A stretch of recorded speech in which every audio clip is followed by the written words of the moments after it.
the evolution of gaming. I mean, it's not really talked about, but yet, we always notice the changes whenever the new game comes out. And of course, here today, what I'm going to be talking about is sort of the evolution of the visual aspect of video games. And of course, we start off with the Odyssey. The Odyssey was one of the first gaming consoles that tried to bring in realism into the gaming aspect. And also, of course, visually, this is just an aspect of game as text. Game as text, also known as what is happening on your screen. So this is actually one of the key things that the Odyssey helped do. Having different pieces of paper to try and make sure that the player is invested inside of what they see, making it be as close as to a tennis court, football field, hockey rink, or anything really. The thing is, of course, with the Odyssey, I feel like when you don't have these pieces of paper, it's actually pretty confusing, and I think all it is just a game of Pong back and forth. And of course, that is what the controllers were designed for, making sure that the games are playable, and also to make it a bit harder. Because of course, just having 3 squares on your screen is considered a game to some philosophers. I mean, who would think that like 3 blocks are a game, you know? I mean, what philosopher would really think that? Well, in case if you don't know who that lovely bearded man was, that was McGonigal, who thinks that games are reactive due to our culture. And I mean, the Odyssey could be seen as that. I mean, of course, it made a huge impact inside of the gaming community and also inside of the gaming industry to make itself a pathway for future gaming developers.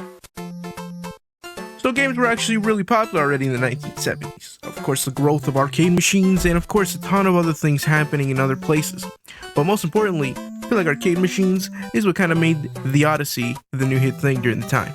I mean, having an arcade in your home, playing games like Pong, I mean, who wouldn't want that?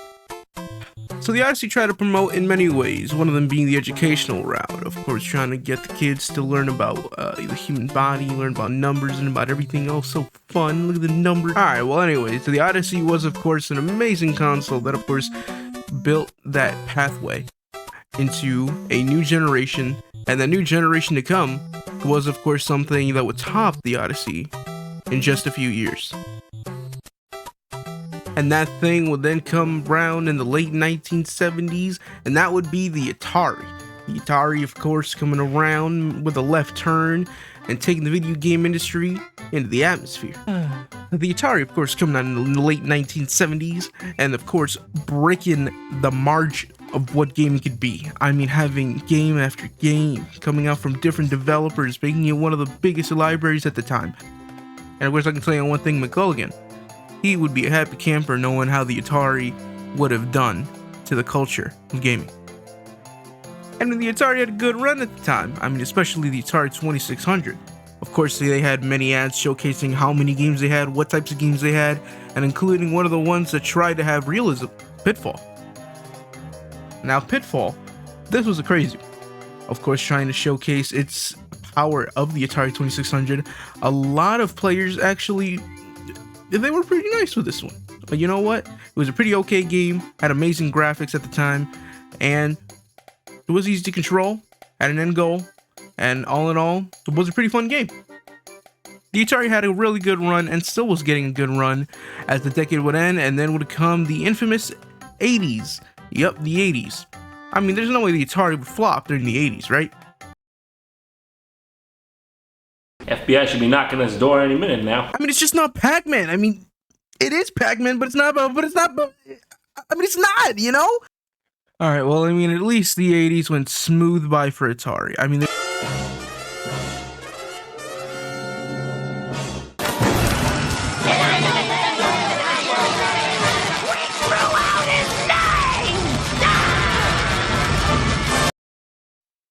okay, so maybe it was pretty bad in the 80s. Well, then at least some sort of light came out from the 80s, and that being the birth of Nintendo. Of course, Nintendo coming out with an infamous Nintendo Entertainment System, also known as the NES. And the NES was a huge thing for gaming. I mean, having tons of games like Super Mario, Duck Hunt, whatever this karate game is, I don't even know what it is. I'm just a casual Nintendo fan. Well, anyways, what happened with Nintendo is they stuck by a motto, and that motto was quality over quantity. And they still stuck by that motto to this day. And the fact is that helped them make them one of the most popular inside the 80s. Since it was really popular to have a home computer, they tried to compete against that. And as tough as it was, they still came out with some high quality games. And of course, some of the games are seen as a little bit of realism, but also a little bit of characteristic here. Of course, as you can see here on Mario, there's just a bit of realism, of course, for the time being, but still has that kind of cartoonish look. Having those turtle bosses, those little poops known as Goombas. I mean, look at this. When have you seen a fireball being thrown at a spiked-back turtle? And we're back to this. So basically, they did an okay job trying to port back Pac-Man, but the thing is that of course it wasn't as the same as the arcade edition, as of course arcades being one of the biggest things in the 80s, and of course growing, but also, you know, dying. But I mean, that's for another time. The Pac-Man port was pretty well received, even though that it wasn't as popular as the arcade edition. It still passed around pretty well. And so of course, with arcades winning a ton of people over, then came a game called Miss Pac-Man. This game created a ton of buzz, mainly because of its female demographic, and of course how it could be different from the original Pac-Man. And of course, this is an important topic. One of the reasons why we're speaking on this topic is because of a book called Gaming Representation, Race, Gender, and Sexuality in Video Games. It goes into great detail on how women's role representation has changed over gaming, but more importantly, how the femme fatale was kind of like the keyhole inside of the entire lock. I don't know a good analogy. I don't know, man. Sue me. Well, anyways, after that, we then went into another generation of gaming, but it's also known as the unforgettable 90s. The 90s was where things really turned up for gaming, and here's why. So the 90s were where things really started to turn up, especially for console gaming. Of course, a huge era inside of the community. But another thing that went up is Doom. Doom was mostly known for its realistic graphics during the time. Realism in games has always been a thing that's been very controversial inside of the game community, especially for parents and for guardians. Of course, showing your children this at a very young age and having them play it isn't really the most ideal thing in the world. The violence of video games decided to grow right after these kind of games have been created, like Doom, like Wolfenstein, and also like Mortal Kombat. Now, Mortal Kombat became known more so for its violence. Of course, yes, it did start off as an arcade game, but of course, since arcades started to die out so much more, they decided to put the game on console. And I don't think many parents and many other older people were really fond of that kind of idea of having this type of violence in their home. Well, anyways, we skipped all that, and then we're gonna go to the 2000s. Basically, the 2000s, I'm gonna be mashing them up along with the 2010s and with the 2020s to help save time. Because I'm gonna be honest, I'm halfway in, and it seems like I'm gonna get everything that I want to get out there. So, for time purposes, we're gonna do this pretty fast. Well, actually not that fast, because I need to make the time extension. So the 2000s were basically the peak of console gaming. I mean, having tons of new consoles coming out during the years, showing new games and new capabilities, no longer 8-bit or 64-bit. It shows the full capability of 3D gaming. And honestly, it is incredible how much of an impact that the 2000s made inside of gaming, more than anything ever before. I mean, showcasing new games for the Wii, the PS2, and a bunch of other consoles that launched during that year. It was mind-blowing at the time. I mean, visually and graphically, these games have improved from the Odyssey, from the Atari, from the NES, and showcasing how gaming can be evolved, of course, with its cultural impact. But not only has gaming been evolving, also has the internet, and has given gaming a lot more opportunities to play with other people online all over the world, which is also how the birth of online gaming came. Of course, it was a thing back then in the early 2000s, late 1990s, but the thing is that the 2000s here fully embraced it. The fact of the matter is that online gaming is what makes gaming here today, in the inside of the 2020s. And of course, with online gaming, I mean, it grew up to be this huge spectacle that we know today. Of course, it's mostly known for its toxic nature, but at times, the positive feedback always tries to overcome the negativity, especially like in games that I can't actually say because they weren't in the list. Haha, there you go, dodged a bullet there, baby. But that sort of changed the fact that also PC gaming was rising. Of course, having your own personal computer was kind of a big thing back in the late 90s, and now it's kind of like an ordinary thing if you were to be a gamer. I mean, of course, you didn't have to have one, but again, a ton of PC games were not on console, and it was this huge debacle. Of course, things that still go on today is what games are allowed on which platform, and also which games are going to be exclusive to one or two certain things. But the thing is that PC gaming has grown into such a huge thing that nowadays it's just more so seen as just a better way of playing games. So there was a huge debacle. It was like, oh, so I can play this game on PC, but I can't play it on my Xbox with the one and only rock. The main thing with the gaming thing here is that it grew a lot inside of the gender and race and ethnicity aspect because of the main characters and the types of characters inside of these games, especially in the late 2000s, late 2010s especially. It would showcase a ton of main characters featuring females. Also, it's just a wide range of character base, and that is something that is incredibly profound.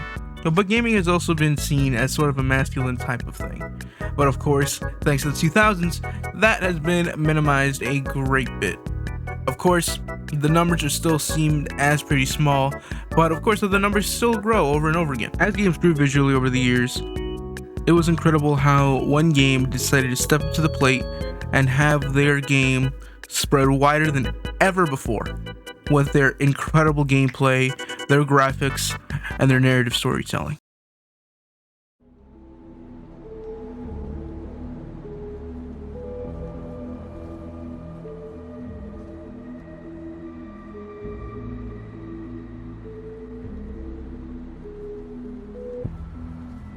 Fortnite became one of the biggest things in the 2000s, most notably the late 2010s. It was incredible to see a game that can just change almost every season. Well, I mean, it has changed every season, not saying that it almost has. Of course, not every season the players were happy with. And as the game went on, the new thing of events were kind of a staple inside of Fortnite. I mean, one being, people reacting like this. And I mean, visually, these events are amazing. People are still struck by the fact that this is still Fortnite, and that the game does have its limitations, but it's rarely visually seen. I mean, of course, seeing the events that would just change the atmosphere, and of course change the whole aspect of the game probably, is just an incredible thing to try and find out when hopping into the new season. These events have always just tried to bring the community together. That was one of their main goals. Have them stop fighting each other, stop the usual battle royale, and just have the Fortnite community band together to watch an event. And that's what it was about. I mean, having at least, 4 chapters into the game already? And still, players are still excited to see the events. So then as the game went on and how it grew over time, Fortnite decided to add a creative mode to it, having players being able to try and create their own events just like this one.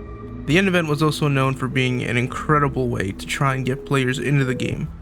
But as creative launched, they gave players the opportunity to try and create maps of their own, encouraging it with their own thing called the block that was only in the game for around a few months. The reason bringing up this whole creative aspect is because inside of the book Reality is Broken, I mean, it seems to be talking about the different types of work that happens, and the one thing that it really supports is a creative work, saying that there's a ton of different types of work.